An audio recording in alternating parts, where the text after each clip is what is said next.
हिंदी कहानी। सात भाई चंपा लोक कथा। एक राजा की सात रानियां थी। प्रथम छह रानियां अत्यंत अहंकारी थी। छोटी रानी शांत स्वभाव की थी, इसीलिए राजा छोटी रानी को सबसे अधिक चाहते थे। बहुत दिनों तक राजा की कोई संतान नहीं हुई।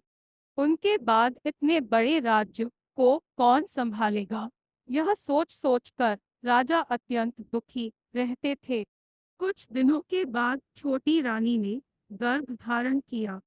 राजा के हर्ष का ठिकाना न रहा। राजा ने सारे राज्य में मुनादी करवा दी कि राज भंडार खोल दिया गया है। मनमानिक्य मिठाई, जिसे जो चाहिए जितना चाहे ले जा सकता है। बड़ी रानियां ईर्ष्या से जल भुन गई। राजा ने अपनी एवं छोटी रानी की कमर में सोने की जंजीर बांध दी और कहा, जब बच्चा होगा तब इस जंजीर को हिला देना, मैं आकर बच्चे का मुंह देखूंगा। यह कहकर वे राज दरबार में चले गए। छोटी रानी को बच्चा होगा तो उसके घर में कौन रहेगा, यह प्रश्न उठा। तो बड़ी रानियों ने कहा कि इस कार्य हेतु दासियों की सेवा क्यों ली जाए, यह काम हम लोग ही करेंगे। बड़ी रानियों ने छोटी रानी के कमरे में जाकर जंजीर को हिलाया। राजा दरबार का काम काज छोड़कर दाक डोल, मणि माणिक्य, पंडित, पुरोहित को साथ लेकर उपस्थित हुए, पर कुछ भी हुआ न देखकर निराश लौट गए। पुनः राजसभा में उनके बैठते न बैठते फिर जंजीर को हिलाया गया। राजा पुनः दौड़ कर गए। इस बार भी कुछ नहीं हुआ। गुस्से में राजा ने कहा, जब कुछ हुआ ही नहीं तो जंजीर क्यों हिलाई, मैं सब रानियों को काट कर फेंक दूंगा। यह कहकर वे चले गए। छोटी रानी ने एक एक कर सात पुत्रों एवं एक पुत्री को जन्म दिया। सारे बच्चे चांद के टुकड़े, फूल की कली जैसे लग रहे थे। उनके जन्म लेते ही कमरा प्रकाशित हो उठा। छोटी रानी ने धीरे से पूछा, दीदी, कौन सी संतान हुई है? बड़ी रानियों ने छोटी रानी के सामने मुंह बिचकाकर हाथ नचाकर कहा, संतान न हाथी हूँ, है। तुमने तो कुछ जोहो और मेढकों को जन्म दिया है। यह सुनते ही छोटी रानी बेहोश हो गई।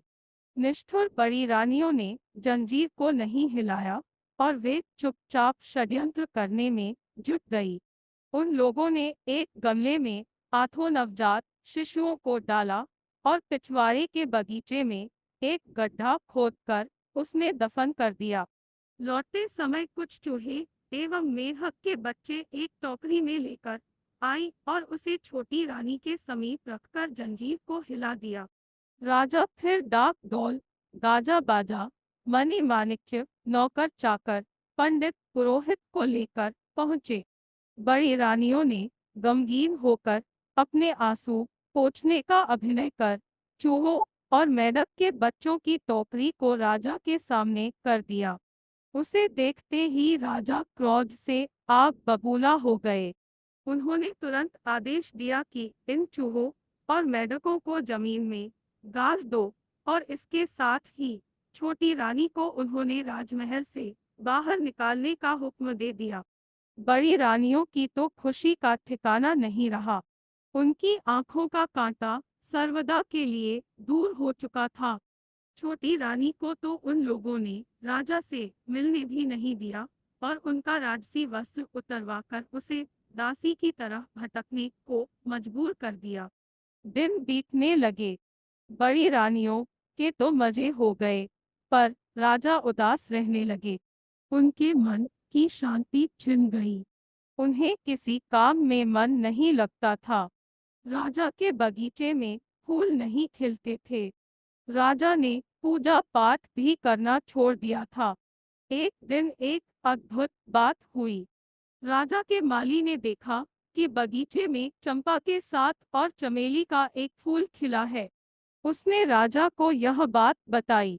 राजा ने उसे आदेश दिया, वे फूल तोड़कर लाओ। आज उन्हीं फूलों से मैं पूजा करूंगा। माली फूल तोड़ने बगीचे में गया। उसे देखते ही चमेली के फूल ने चंपा के फूलों से कहा, सात भाई चंपा जागो रे जागो। तभी सातों चंपा के फूलों ने एक साथ कहा, क्यों बहन चमेली, हमें क्यों बुला रही हो? चमेली बोली, राजा का माली आया है, उसे फूल तोड़ने दोगे या नहीं? देखते ही देखते चंपा के सातों फूल ऊपर उठ गए और उन्होंने एक स्वर में कहा, नहीं देंगे, नहीं देंगे फूल, और ऊपर उठेंगी। पहले आए राजा, फिर देंगे फूल। यह देख माली अवाक, उसने ऐसा चमत्कार अपने जीवन में कभी नहीं देखा था। फूल की डलियां फेंककर वह दौड़ा दौड़ा राजा के पास गया और उन्हें सारी बातें बताई। सुनकर राजा आश्चर्यचकित रह गए। तुरंत सभी सभासदों के साथ वहां उपस्थित हुए।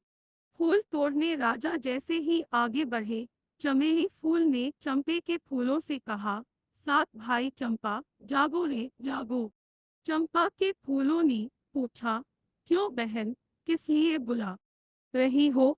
चमेली बोली, राजा स्वयं आए हैं, उन्हें फूल तोड़ने दोगे या नहीं? चंपा के फूल और ऊपर उठ गए और एक स्वर में बोले, नहीं दूंगा, नहीं दूंगा फूल, उठूंगा और ऊपर। पहले राजा की बड़ी रानी आएगी, तब दूंगा फूल। यह कहकर चंपा के फूल और ऊपर उठ गए। राजा ने बड़ी रानी को बुलवाया। बड़ी रानी शंख बजाती हुई फूल तोड़ने के लिए आगे बढ़ी।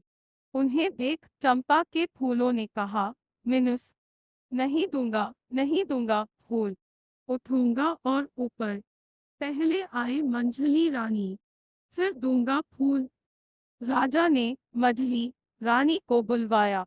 फिर एक एक कर सारी रानियां आई, परंतु फूल ऊपर उठते गए।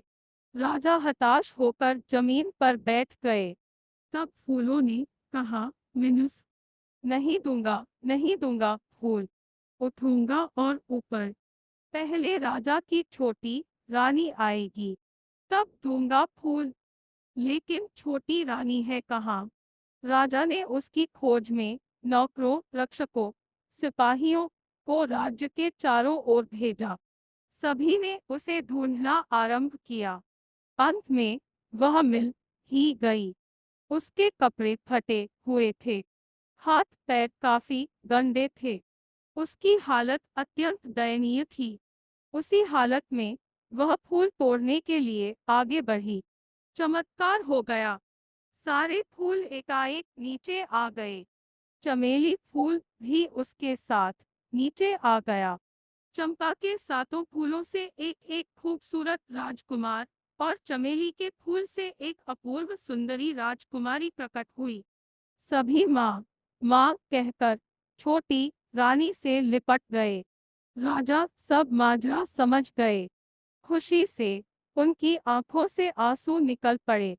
उन्होंने तुरंत सभी बड़ी रानियों को कांटे के ऊपर लिटाकर जमीन में गाड़ देने का आदेश दिया एवं छोटी रानी सातों राजकुमार और राजकुमारी के साथ राजभवन में आए। राजभवन में आनंद एवं उल्लास छा गया।